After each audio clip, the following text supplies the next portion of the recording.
귀신이 좋아하는 물건이죠. 귀신이 좋아하는 물건이니까 잘 붙겠죠. 그 집안에 안 좋은 그런 잡기나 잡신과 안 좋은 그런 악한 기운들을 우리 집으로 가지고 들어온다고. 죽은 나무 있죠. 죽은 나무는 음한 기운이 있어요. 목신이라고 그러죠. 자결기들이 제일 많이 하는 게 뭐예요? 물에 빠지거나 몸에 죽거나. 그 나무가 어떤 나무인지 모르는 거지. 그리고 하나가 붙게 되면 계속 붙게 돼요.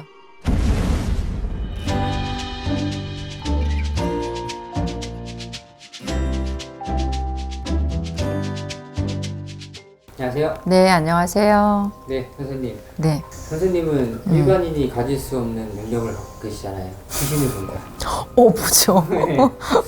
보죠. 사실 이번 시간 귀신에 되게 관한 재밌는 거 많아, 정말. 귀신을 볼 수 있어서. 예. 그래서 귀신에 관한 주제 한번 드려보려고 하는데 이 귀신이 잘 붙는 물건도 있을까요? 인형. 인형이요? 눈깔 달린 인형. 눈 달린 인형. 눈이 달려요. 눈이 달려 있는 인형인데 인형의 크기가 크면 클수록 왜 우리 곰인형 엄청 큰 거 있고 맞아요. 그렇잖아요. 요즘 사람하고 똑같은 그런 모습의 그런 인형들도 있고 그런 인형. 근데 눈이 달렸죠. 동물이 됐던 뭐 어떤 뭐가 됐던 사람이 됐던. 무조건 눈이 달려 있는 그렇죠. 동물. 그 인형. 그러면 그 기운이 그쪽으로 들어가기가 쉽죠. 똑같은 모습이기 때문에. 아, 그래요? 그리고 장롱 같은 가구, 장롱은... 고가구. 예전에 장롱을요, 우리가 예전에 그런 말 있어요. 늘이라고. 늘이 뭐냐면 관짝. 그래서 헌 장롱은 절대 가지고 오는 거 아니라고. 그 집안에 안 좋은 그런 잡기나 잡신과 안 좋은 그런 악한 기운들을 우리 집으로 가지고 들어온다고. 그래서 죽을 수가 있다. 그래서 관으로 보거든요. 늘로 보거든요. 농을. 그래서 그 나무 괴짝 같은 그런 거나 숨어 있고 잘 붙을 수가 있죠. 특히나 고가구인데 낡은 거, 오래된 거, 누군가가 썼던 거, 새 것으로 제작을 해서 만든 거도 흉하지만 나무 자체가 그런데 누군가가 썼던 거, 그런 고가구나 이런 것들은 귀신이 많이 잘 붙겠죠. 이 얘기를 들으면서 궁금한 게 지나가다가 버려져 있는 고가구에 있는 귀신을 본 적 있으신가요? 고가구는 아니고 농에 있었어요. 아, 그래요? 장롱 안에. 아니 근데 장롱 아닌데 문짝이 꼭 하나씩 떨어져 있잖아요. 맞아요. 그죠? 특징인 것 같아요. 근데 문짝이 하나 떨어져 있는데 나는 인형인 줄 알았어 처음에. 저 인형이 저렇게 있어. 그래서 이렇게 봤는데 옆눈으로 딱 봤는데 안 보이는 거예요. 뭐지? 그리고 봤는데 이렇게 살짝 그러니까 겹눈이라고 그러죠? 이렇게 해서 보면 보이고 이렇게 보면 안 보이는 거야. 있구나. 근데 약간 여아 같은 좀 작은 아이?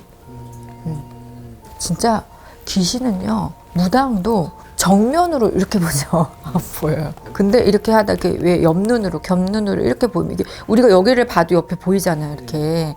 그러면 여기 있어. 그럼 이렇게 보면 없어요. 근데 옆으로 보면 없어요. 근데 옆으로 보면 기운이 느껴지는 거죠. 기운이 느껴지고 이제 무당이라서 기운도 느껴지지만 옆으로 어떤 물체가 뭐가 있구나. 어떤 뭔가가 있구나, 그림이 있구나라는 것까지도 느껴지는 거죠. 또 다른 물건들도 있을까요? 귀신이 잘 붙는 물건? 나무인데 왜 우리 실내 인테리어 한다고 죽은 나무 있죠? 네.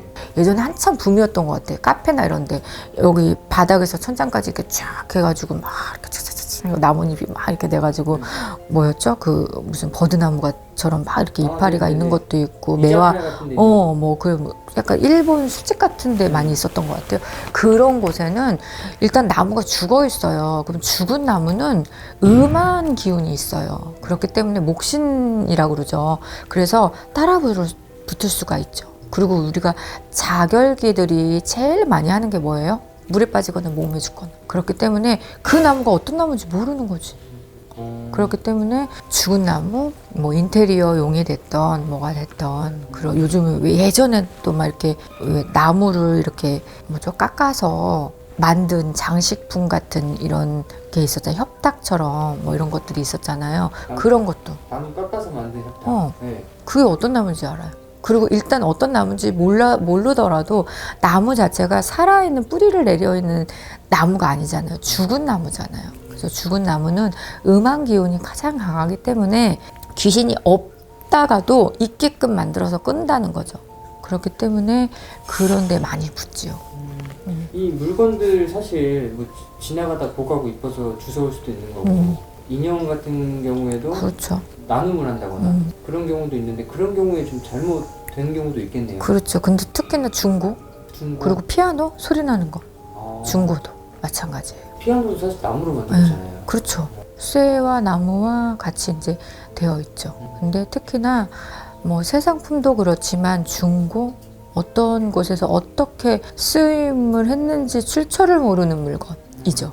근데 그 물건 중에서도 소리 나는 피아노나 농이나 죽은 나무나 아니면 인형이나 그럼 그 물건으로 인해서 귀신이 따라 붙을 수가 있는 거죠. 그리고 하나가 붙게 되면 계속 붙게 돼요. 음한 기운은 또 다른 음한 기운을 끌어당기는 또 그런 기운이 또 강해지거든요. 그렇기 때문에 그런 것들은 좀 피하셔야죠. 그리고 또 하나가 있어요. 돌. 예전에 돌 깎아가지고 이렇게 해서 막 장식장에 쫙 놓고 이런 저기가 있는데 돌도 마찬가지예요. 돌도 그런 귀신들이 잘 붙을 수가 있어요. 그리고 돌을 집 안으로 잘못 들였을 적에는 문전이 꽉 막힌다 그러거든요. 그래서 뭐 영업하시는 집은 영업이 안 된다든지 아니면은 뭐 일반 가정집에서는 막혀서 뭐가 이렇게 앞으로 가기가 뭐가 진행이 잘 안 된다든지 그런 또 기운이 있기 때문에 함부로 집으로 들이거나 그러는 걸 좀 삼가셔야 돼요. 특히나 지금 정월달에는. 제가 그랬죠. 정월달에는 이런 거 하지 마세요. 이런 거 드리지 마시고 이렇게 하지 마세요. 라고 얘기를 했는데 맞아. 참 많은 문자들을 해주셨어요. 근데 잘자랑 작은 것들이 아니에요. 제가 지금 오늘 이렇게 이 시간에 말한 것처럼 큰 농, 큰 가구 이런 것들을 얘기를 하는 거거든요. 어떤 분들은 뭐 쓰레기통 샀는데 이거 드려도 돼요. 뭐 손톱 깎게 했는데 이거 드려도 돼요. 센데. 근데 그런 작은 거는 일상생활의 소품들이잖아요. 그런 게 아니고 큰 거를 얘기를 하는 거예요. 그래서 오늘 시간에는 귀신이 좀 그러니까 귀신이 좋아하는 물건이죠. 어떻게 보면 귀신이 좋아하는 물건이니까 잘 붙겠죠. 그런 거에 혹시나 우리 집에 음한 기운이 따라붙어서 안 좋은 기운으로 해서 아프거나 다치거나 뭐 질병의 사건의 사고가 없도록 살펴보는 그런 시간을 가졌습니다. 그럼 여러분들 잘 참고하세요. 감사합니다. 자, 감사합니다.